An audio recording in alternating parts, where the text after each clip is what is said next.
Dans le lieu fondateur de la ville, on a comme ça un musée qui va présenter la ville à tout le monde, va présenter la région, va présenter aussi toutes les institutions qui font les spécificités de la région et du pays, du territoire, et en même temps va mettre en lien avec tout l'arrière-pays et tout le potentiel local. Je pense que ça, c'est extrêmement important.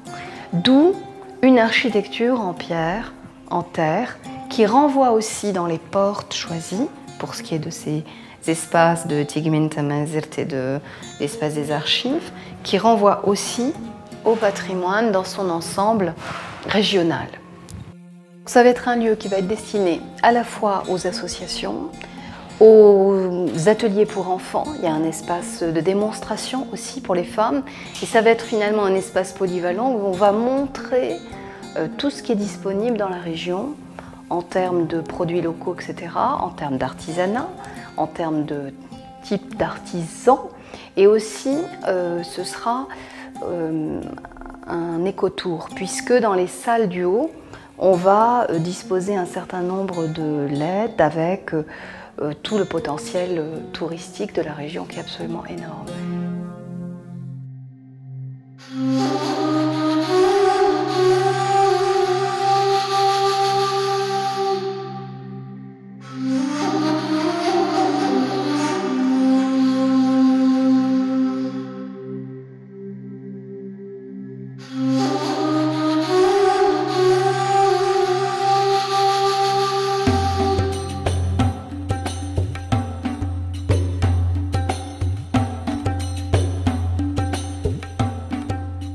La ville prend son origine ici. Donc la source, ces eaux de résurgence qui viennent de toute la plaine et qui se concentrent ici, ont donné naissance à cette ville.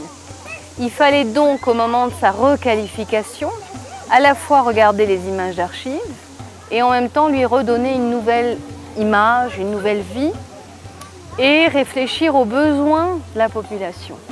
Il se trouve qu'on est quand même dans un besoin des plus démunis, ceux qui ne peuvent pas partir loin, et en même temps une requalification d'un quartier qui était délaissé, minoré.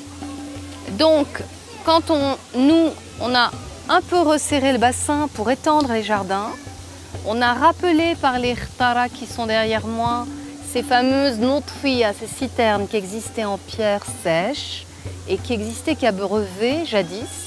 Et on a essayé comme ça petit à petit par les ségias qui courent en pierre de Temgrout, par les peignes qui rappellent aussi la façon dont les oasis sont gérées, par la végétation choisie.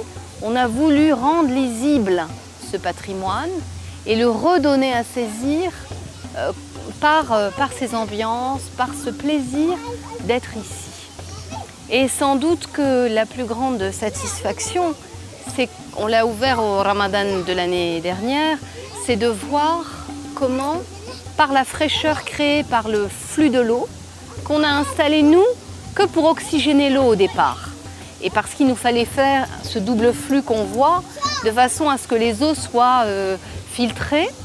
Et puis on a voulu aussi rendre hommage à l'architecture locale. Donc du pisé, de la pierre sèche, de la pierre en ikfefen, c'est-à-dire des lauses de pierre, et puis l'omniprésence de l'eau par le son et aussi par la présence physique.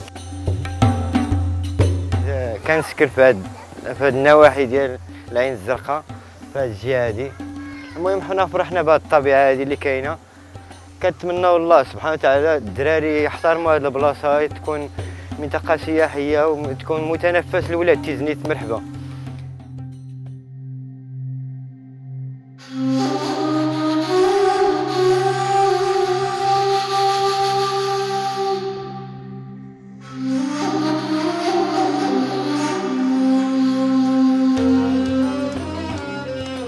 Alors, on est à Aït-Ouabli. Aït-Ouabli, c'est une cluse qui historiquement a son importance et qui possédait une architecture en pierre quand on montre à l'intérieur vers d'autres villages tout à fait exemplaires, avec des très beaux greniers de pierre, etc. Donc, c'est un centre culturel. Un centre culturel, ça veut dire quand même rendre hommage à la région. Il faut que les enfants, essentiellement, qui viendront, les adolescents, on est placé à côté d'un lycée, donc il y a vraiment une complémentarité que d'avoir ici un lieu où vont venir travailler ces petits, qui sont tous de la région, puisqu'il y a aussi un dortoir.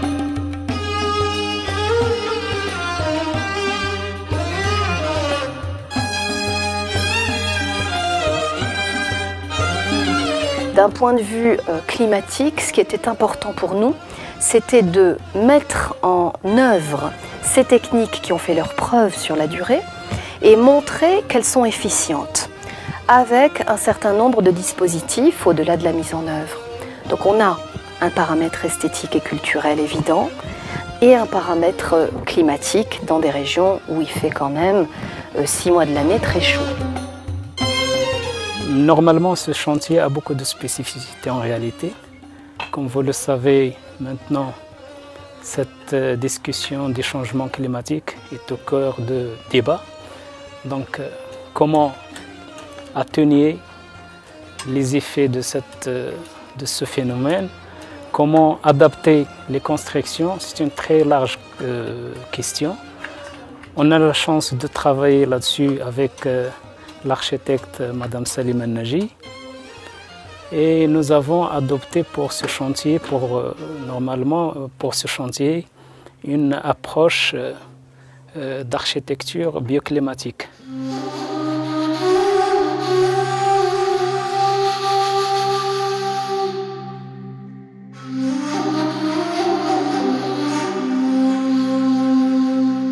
Nous sommes là à Tissint sur le projet de construction d'une maison d'accouchement.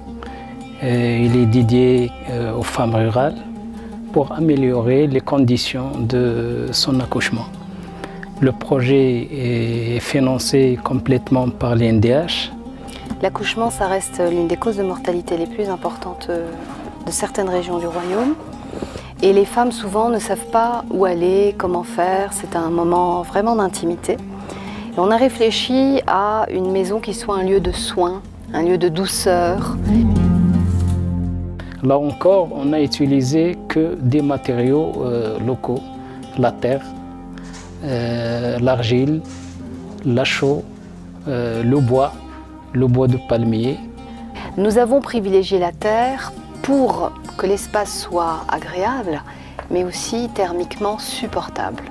Quand on atteint les 40-50 degrés, comme il peut y avoir ici, on a vu dans les pics de chaleur que la chaleur ressentie était à peu près 30 degrés maximum, sans qu'on ait encore terminé, c'est-à-dire les fenêtres, les portes ne sont pas là, donc il y a encore beaucoup de choses qui vont améliorer cette thermicité dans des pics de chaleur.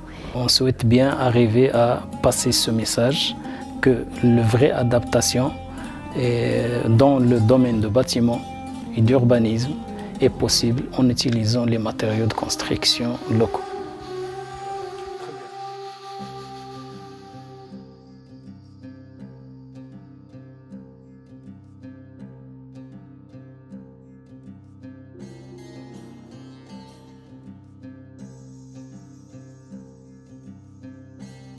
Parmi les projets sur lesquels j'ai assisté, c'est justement la restauration des greniers collectifs qui représentent l'identité de cette région et qui peuvent jouer un rôle dans la promotion du tourisme oisien. On s'est attaché dans un premier temps à consolider tout ce qui est pourtour, tout ce qui est enceinte, tout ce qui est murailles, consolider bien sûr les entrées, les passages, etc. Dans le village aussi, s'attacher à plusieurs placettes dans le village et aux façades qui leur font face, ce qui a représenté quand même un travail qui a duré presque 6 mois. Et puis, on s'est aussi attaché à sauver une mosquée qui était en très bon état. Il a fallu essentiellement refaire la mise hors d'eau, l'étanchéité, et puis quelques détails au niveau des acrotères et tout ce qui est en terrasse. On a commencé par la restauration, donc c'est une partie de la restauration du grenier collectif, mais par la suite on va s'occuper des anciennes maisons qui ont été bâties de la même manière avec de la pierre locale, et avec les discussions avec les jeunes, dans un second temps on va les encourager à restaurer ces maisons. Peut-être on va voir avec les autorités de les aider, des petits entrepreneurs, pour reconstituer et réhabiliter ces petites maisons avec des petits budgets, mais qui vont servir par la suite à des auberges et des structures d'accueil pour les touristes qui aiment visiter ce genre de lieux.